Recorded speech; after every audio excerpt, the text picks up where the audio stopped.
think I'm like 21, 22, you know, like I'm a lot younger than my age. So I feel like I have a lot more years that I could do this, you know. So I really want to take my time developing striking, developing the wrestling I need, developing all these skills.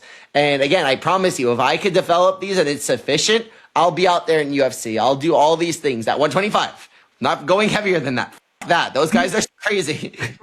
You just saw the fight. You were in the New York for that fight for Joshua Van. What'd you think about that? I was watching, and that's why I got excited about MMA. I was watching their fight, and I was like I wasn't. You text me right away. You text me. Like, this is impossible. This is like I wanted to be out there. You know, I know if I got Joshua Van down, I would sub him. You know, his striking's unbelievable. He would knock me out probably right now because I don't have striking.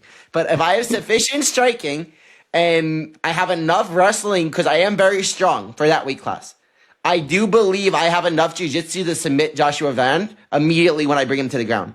I think that the level of jiu-jitsu in MMA is growing rapidly, but I believe that it would be a different level, me on the floor with these guys. And even, let's just say that they want to eat a submission with me. I'm going to break their leg.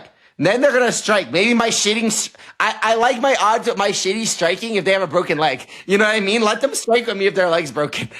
What do you think Tahiri did wrong while he had him on the ground? I didn't see him kind of like striking. He was kind of just holding and allowing him to get into that butterfly position. I mean, I've seen you in that butterfly position. Yeah. Talk to me. Talk to me.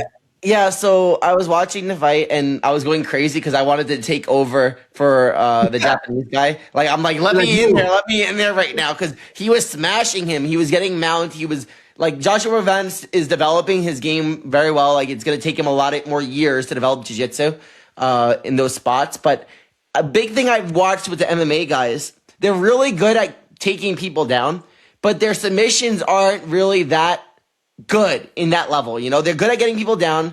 I think that they're just mentally in their mind like, okay, I got the person down. I'm just going to win this round. My mindset, if I get somebody down, I'm going to finish the fight as fast as possible. And he got punished, the Japanese guy, because he wouldn't take risks to finish the fight. I think that if you're too cautious, you're doing no damage to the guy on top. You're just holding mount. You're doing these spots. You're getting dominant positions. But if you're too cautious actually trying to finish the match, you get punished later on. What happened later on? It got to the later rounds. Joshua Van's striking's incredible. He started landing strikes, and then it went downhill from there. He gets more slippery as well. You know, I think that the difference would be that if I get somebody down, there wouldn't be enough time for the guy to survive a round. You know what I mean? I would be able to finish them from all those spots, just from the billion years I'm training, you know?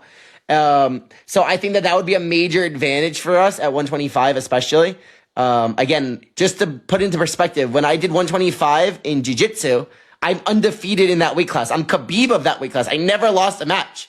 You know, I fought in black belt, Pan Ams, won gold, and then I did 2 world championships, and I won gold in both of those, all undefeated. So I've never lost a match in this weight class, and I'm just physically stronger than everyone.